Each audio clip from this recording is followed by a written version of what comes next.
Ladies and gentlemen, it is happening. Europe is about to face its darkest hour. While everyone's worried about a recession in Europe, I think it's going to be facing a huge depression because we just got huge new amounts of data, information about what's happening with the European economy or how bad the economy is doing, how inflation is surging out of control, and some new details with Russia and Ukraine that's about to make it much, much worse, and how the European Central Bank, the ECB, is about to cause a huge banking crisis. So everyone, we got a lot to cover in today's video, so let's not waste any time. Let's get straight into the news, the facts, and the data. Okay, look at this one. This is shocking. Eurozone inflation soars to new record as economy fades. Look at this. Prices jump by a record 10.7% in October as ECB tries to hike rates.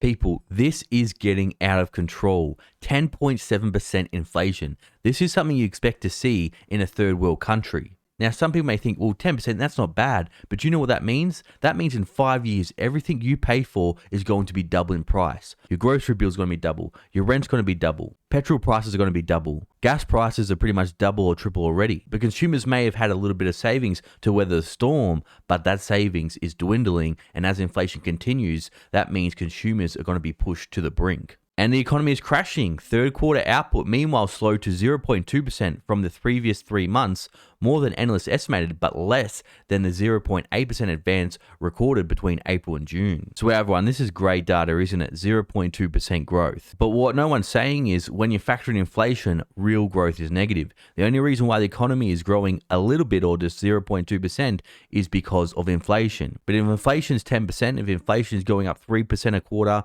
and we're only having 0.2% growth, in real terms, the economy is contracting, people's standard of living is dwindling, and their incomes are dwindling. Monday's inflation figures didn't offer much encouragement, while the headline number continued to be driven by energy and food costs. An underlying gauge that excludes those two elements also ticked up to a record. And this is what we're seeing around the world. They're blaming all the inflation around the world is because of conflict with Russia and Ukraine. Everything is going up, not just food and energy. We're seeing broad-based inflation. This is happening in the US and in Australia as well. Italy on Friday revealed an all-time high that was far more than economists surveyed by Bloomberg had anticipated. The outlook remains extraordinarily uncertain. Mild weather and stronger than expected supplies of natural gas has led to a significant drop in some wholesale energy costs, but the trajectory of future supply and Russia's war in Ukraine still poses risk. So that's right, everyone. Europe has stored up on gas. Their gas coffers are nearly full, so that is a good thing. But in the long term, they're still facing a huge energy crisis unless they start producing their own gas or finding an alternative source. And what they're about to say here really grinds my gears and gets me annoyed. But some officials are showing concern about a downturn. Some are cautioning against pushing rates too high too quickly.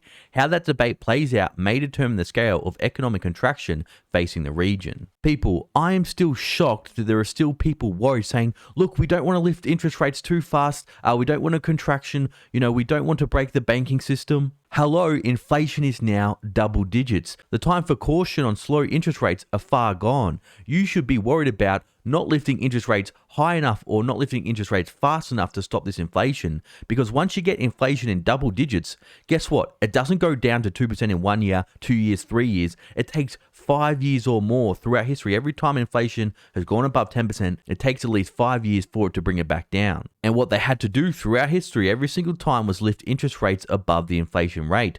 So all these people fantasizing that interest rates won't have to go to 2.5% in Europe to stop 10.7 inflation when their inflation is much worse than the US, and the US already has interest rates at 3.2%. They're about to go to 4%. If they think they're going to stop it with 2.5% interest rates, they are delusional and they're dreaming. Because there was just another huge escalation between the conflict with Russia and Ukraine. Look at this, everyone. Look at this, the world's food security is at stake as Russia exits grain deal. So what happened here is Russia, Ukraine, the UN had a deal that Russia would still let ships come out of Ukraine to export the wheat. But one of Russia's ships was attacked by a drone, so now Russia is saying the deal's off to temporarily suspend wheat exports. And so what this means is food prices are already skyrocketing out of control. Well, it's about to get much, much worse. And look at this chart here. The market opened today and we can already see here a spike in wheat prices, and wheat's just about to get much, much more expensive. Over the weekend, Turkey and the United Nations were working to salvage the agreement, even as Russia said any next stops could only be determined after a full investigation into an attack on its naval fleet. The two parties alongside Ukraine agreed to have vessels carrying food from Ukrainian ports sail on Monday,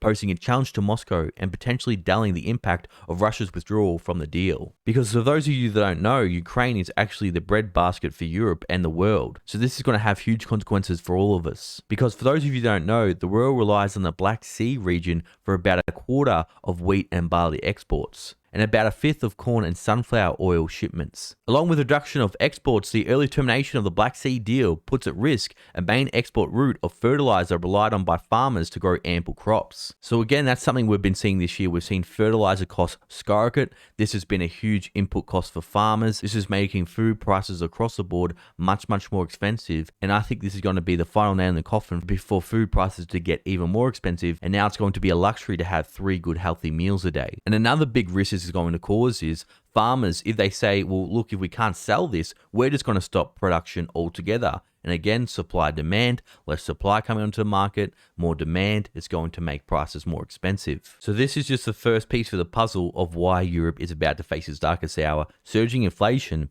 But the second piece is a banking crisis caused by the European Central Bank, which is what happened in 2008, but they were able to stop it with unlimited money printing. But they're not going to be able to do that this time. Because look at this, ECB doubles rates to most in over a decade despite recession fear. So for those of you who don't know, the European Central Bank actually had negative interest rates before this. Then they lifted them into the positive. Now they've doubled their interest rate from 0.75% to 1.5%. Again, they're severely behind the curve, just like the Federal Reserve, and they're going to have to go much higher. But listen to these new details about how the banks are starting to panic. She was asked about how many more meetings will have rate hikes. She says it might be several, we still have ground to cover. The ECB is on a tightening mode, which I think is going to crush the economy. The economy is already weak and we're tightening policy over a string of things. Again, inflation is also destroying the economy. And do you know who interest rate hikes affect the most? It affects the rich the most, because housing, food and transportation is a very small cost for the rich. Most of their expenses goes on running their businesses and assets. When interest rates go up, it affects assets like we've seen stocks tumbling, house prices are going to fall, cryptocurrencies, bonds, etc. But inflation actually hurts the poor much more than it hurts the rich, because the poor, the middle class, most of their income goes on housing, food, transportation and energy. Officials also toughened the terms on more than 2 trillion euros for ultra cheap pandemic era loans to banks known as TLTROs.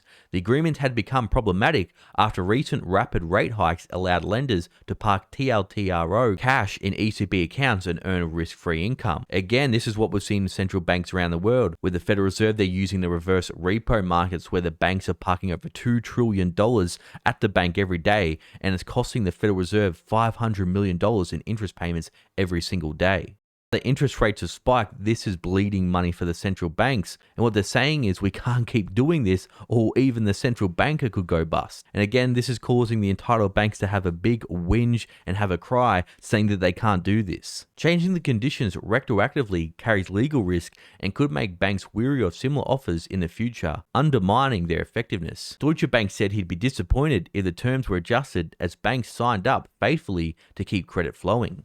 So could this lead to a credit freeze, everyone? The banks are saying, look, we sign up this, you told us to do so we can keep credit flowing into the economy. And this also means if they do this program again in the future, banks may be more hesitant to take it up. Now, some officials have publicly indicated that Thursday's move may not be the last of that magnitude. Analysts polled by Bloomberg see the deposit rate peaking at 2.5% in March, though they expect the pace of hikes to ease after this month. Again, people, 2.5% is not going to be anywhere near enough to stop this inflation. And what I think is going to happen once the markets see that 2.5% isn't going to have to be enough, they're going to have to at least go to 5%, while we're going to see a panic, we're going to see a banking crisis, and the markets are going to completely crash, I think at least 30 or 40%. But again, this doesn't happen overnight. I'm not saying it's going to happen next month. This could take years to play out, just like 2008. And the politicians are starting to panic. More politicians are starting to push back against rapidly rising borrowing costs as their economies buckle under the weight of the energy crisis. Italy's new Prime Minister used her first speech to Parliament to criticize rate increases,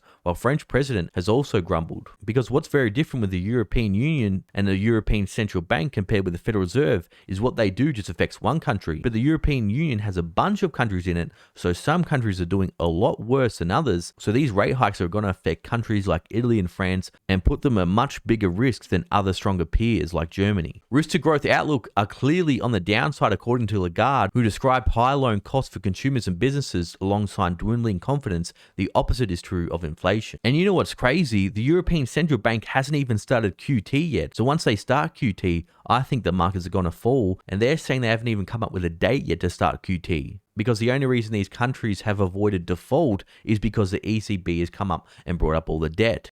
QT wasn't discussed at this week's meeting. Lagarde said it will be on the agenda in the final gathering of the year. So everyone, I know what you're thinking, okay, what does all this economic jargon mean for you in simple terms? What this means is everyone, inflation is accelerating out of control. Every single time in history this has happened, central banks have had to lift interest rates above the inflation rate, so we're going to see interest rates much higher. What this also means is the banks and governments in Europe are insolvent right now. They are zombie nations, they are zombie corporations. When interest rates go above what they expected, when the European Central Bank starts QT, we're going to see a full-on banking crisis and a depression in Europe.